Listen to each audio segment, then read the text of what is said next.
Assalamualaikum warahmatullahi wabarakatuh. Di sini saya akan menerangkan tentang gender dalam Islam. Sedikit mengulas, gender biasanya dipergunakan untuk menunjukkan pembagian kerja yang dianggap tepat bagi laki-laki dan perempuan. Dari berbagai definisi di atas dapat ditarik adalah suatu konsep yang digunakan untuk mengidentifikasi perbedaan laki-laki dan perempuan dilihat dari segi sosial budaya yang dapat berubah sesuai dengan perkembangan zaman. Dengan demikian, gender dalam arti ini mendefinisikan laki-laki dan perempuan dari sudut non-biologis.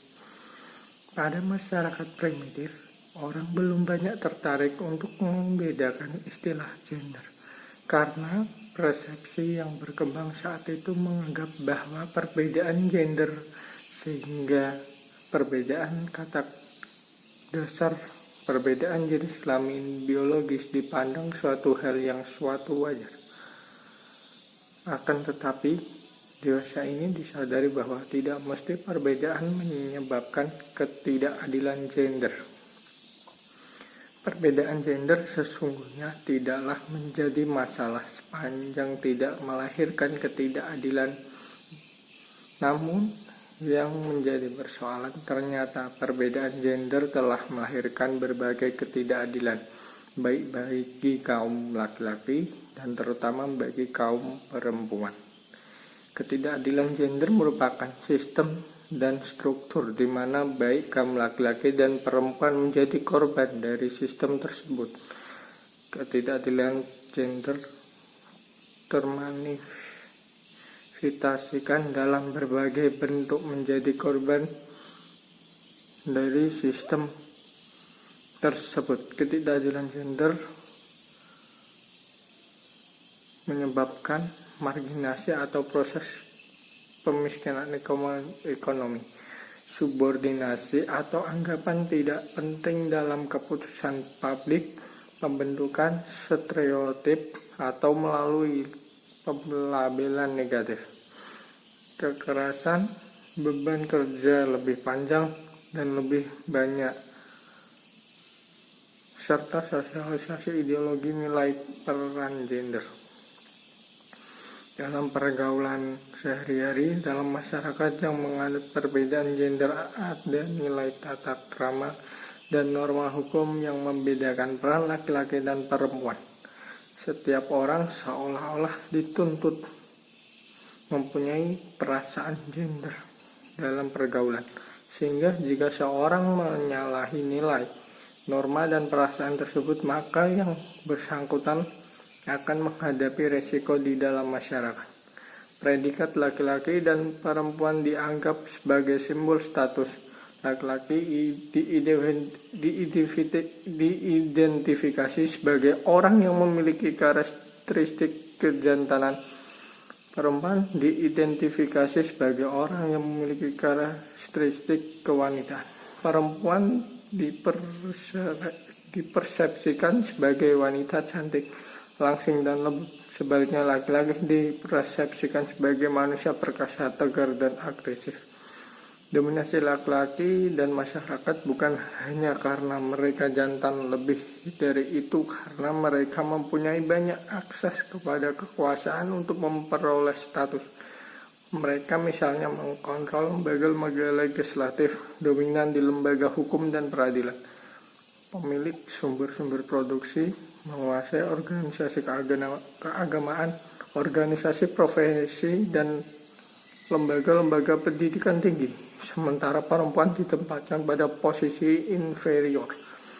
Peran mereka terbatas sehingga akses untuk memperoleh kekuasaan juga terbatas. Akibatnya, perempuan mendapatkan status lebih rendah dari laki-laki. Sebagai ibu atau istri, mereka memperoleh kesempatan yang terbatas untuk berkarya di rumah.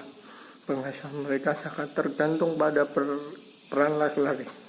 Meskipun bersama dengan anggota keluarga merasakan perlindungan yang diperoleh dari suami, hak yang diperoleh jauh lebih terbatas daripada hak yang dimiliki suami. Dengan demikian dapat dikatakan bahwa dasarnya peran gender tidak datang dari diri dengan sendirinya, melainkan terkait dengan identitas dan berbagai karakteristik yang diasumsikan masyarakat kepada laki-laki dan perempuan. Sebab terjadinya ketimpang tindih status antara laki-laki dan perempuan lebih dari sekedar perbedaan fisik biologis, tetapi segenap nilai sosial budaya yang hidup dalam masyarakat turut memberikan andil. Menurut Islam, kesetaraan gender pada dasarnya semangat hubungan antara laki dan perempuan, dan Islam bersifat adil.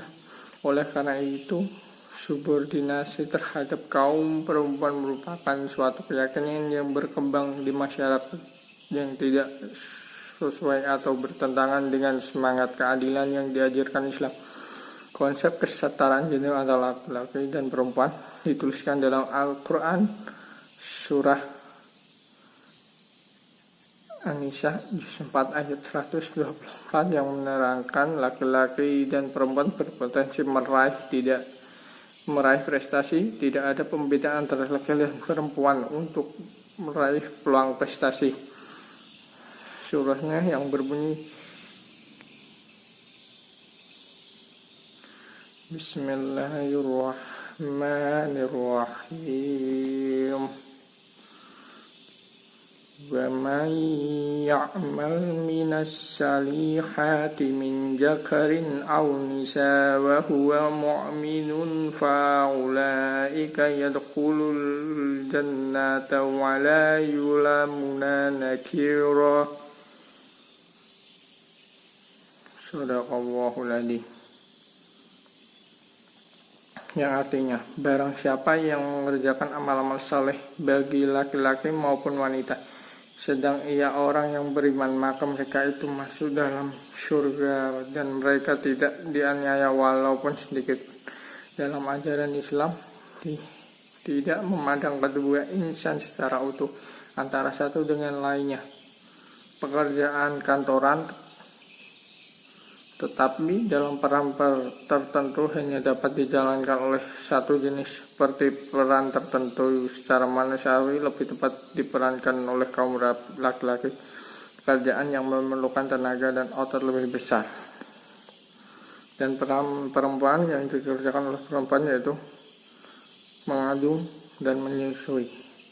Dengan demikian, dalam perspektif normalitas Islam, hubungan antara laki-laki dan perempuan adalah setara. Tinggi rendahnya kualitas seorang hanya terletak pada tinggi rendahnya kualitas pengabdian dan ketakwaan kepada Allah. Allah memberikan penghargaan yang sama dan setimpal kepada manusia yang tidak membedakan antara laki-laki dan perempuan atas semua amal yang dikerjakannya.